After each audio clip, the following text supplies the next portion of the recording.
Listen to Alfred. A new rambling route between Wareham and Shaftesbury will be launched with a series of special events in March. Shaftesbury Town Council has supported the initiative after some councillors recognised the walk's tourism potential. Back in April, Sarah Jackson announced the plan to recreate the 10th century walk from Wareham to Shaftesbury Abbey that accompanied King Edward the Martyr's body. Wareham was where Edward King and Martyr was buried and then moved to Shaftesbury, we think for political reasons. We talked to Professor Barbara York, who has specialised in this period. Wareham's quite close to the sea and invasions and raidings and things, and therefore politically you don't want to lose the person who's become a saint. Sarah shared her vision for the walk at Shaftesbury Abbey's annual opening event. As she spoke next to the murdered monarch's tomb, she recalled how the late Dr. Geoffrey Tapper and the Bishop of Sherborne, the Right Reverend John Kirkham, had made the journey back in 1979. Sarah enjoyed a positive response to her new plans for a procession to celebrate the completion of the first stage of the Abbey's Saved Archaeology project.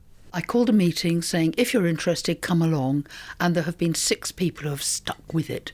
They've walked the route that was first planned 40 years ago. The Dorset landscape has changed over the last 40 years, and that's required the team to recalculate part of the route. There's a Wareham bypass, but there are underpasses, I'm told, and there was a large quarry which is no longer used. There are various tweaks and things that have happened, but the walkers, and not just ramblers but local people as well, have found all sorts of ways through, and they've been able to say, actually this isn't safe, what can you do about it? And that's gone to the North Dorset Rangers and that's been organised. It's just amazing, the support and the excitement that it's generating. It's 30 miles between Wareham and Shaftesbury. There'll be a walk launch event in Wareham on Thursday the 26th of March. Sarah says the walkers will then follow a rigid schedule where they set off on their 3-day pilgrimage on Friday the 27th of March. 10 miles a day, starting at 9, ending by 4, because end of March it's not going to be light. In fact, the clocks go forward on that Sunday, the last Sunday. So we're saying 10 miles is probably reasonable. We've got ramblers who are used to leading walks. We've got someone who's going to come up behind and make sure that, all the sheep are... be the sheepdog. Our one concern is crossing 1 or 2 major roads. We have no options, and police will not patrol these days. They're not paid to do that. But we'll make it as safe as we possibly can, and we will be looking increasingly now for stewards, people who will make sure that it's as safe as possible. In terms of terrain then, and the type of walk, is it considered quite a difficult walk, or is it quite easy, quite undulating? I would say it was Dorset undulations. It's not uphill and down dale, but if it's been raining, we're going to meet a lot of mud. Sarah is particularly pleased that the Right Reverend Karen Gorham will mark the occasion.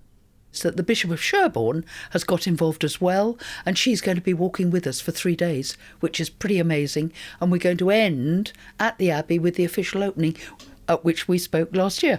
The distance to be covered each day has been decided. And then we move on to Winterbourne Kingston, the end of the first day.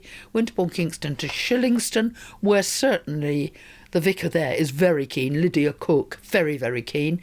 And then Shillingston to Shaftesbury. The walkers will need to complete the routes to a tight schedule. We're aiming to be at the bottom of Gold Hill by 3 o'clock on the Sunday afternoon. We've booked the town hall to offer tea and pilgrim cake for the walkers. It's a very solid boiled fruit cake with additions, and it's a recipe I was given by an old lady who was part of the family that lived at Stour Head. And when she gave me the recipe, she said, that will cut into sufficient slices for 60 hungry guns me when they come in. It actually feeds 100. We're inviting the great and the good, MPs and Lord Lieutenant and so on. And then at 4 o'clock, we'll process from the town hall to the Abbey for the official opening, which Bishop Karen will obviously preside at. How many do you think you'll get? I know the limitations of your cake slicing, but... We have no idea. What we do know is that the bishop's been in contact with all the clergy in the parishes along the route, and they're already saying, I want to do it and I'll make sure so and so and so and so. But once the news goes out, there are a lot of very keen walkers in Dorset. We don't anticipate that everyone will do the whole of the walk. You know, if you're in Wareham, you might want to go as far as Winterbourne Kingston, but do you dare come as far north as Shaftesbury? The organisers have put in a considerable amount of work, and they're determined that their efforts are not for a one-off event. They've sourced £1,000 in funding for signs to mark the route, so it can be promoted to walkers and ramblers. The Ramblers Association has offered £600. Earlier this month, Shaftesbury Town Council voted to give the remaining £400. Councillor George Hall backed donating. He said that the project would bring wider tourism benefits. Councillor Peter Yeo reminded councillors there was money available from the winter grit bins budget, which was underspent, so councillors voted to support the signs. Shaftesbury Abbey Chairman Pete Riley was grateful for the cash. So we needed these plastic markers that go on fence posts and trees, etc., to identify the route.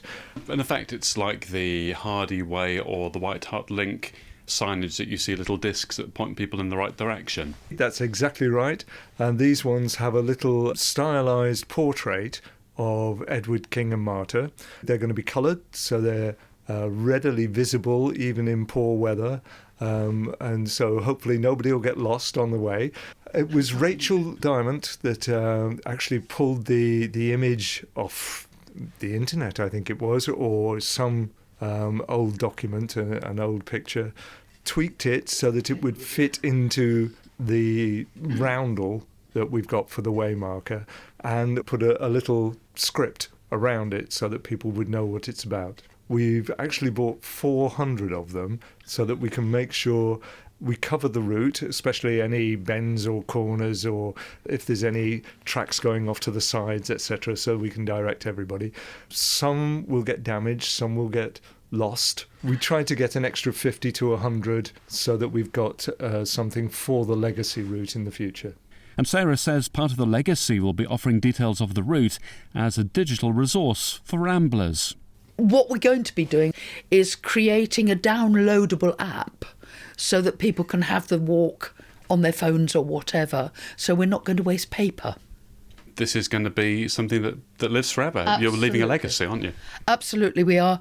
We will create a booklet, and one of the group who are working on it has done a brilliant job on a shortened version and lovely photos, so that will make a very good souvenir booklet. And then we're going to have a stamp made to say you have done this walk. Pete says the route will be officially designated. The fact that we've worked with the Ramblers Association in getting this route together means that hopefully they will be able to publicise it for us as well, and we'll have all sorts of people doing that walk over many, many years. At this stage, Sarah says all she wants locals to do is make a note of the dates, the 27th to the 29th of March. Peter Wells of the Shaftesbury Walking for Health group has created a Facebook page, and that will feature event updates. You can find it if you search for St Edward's Way on Facebook. Listen to Alfred.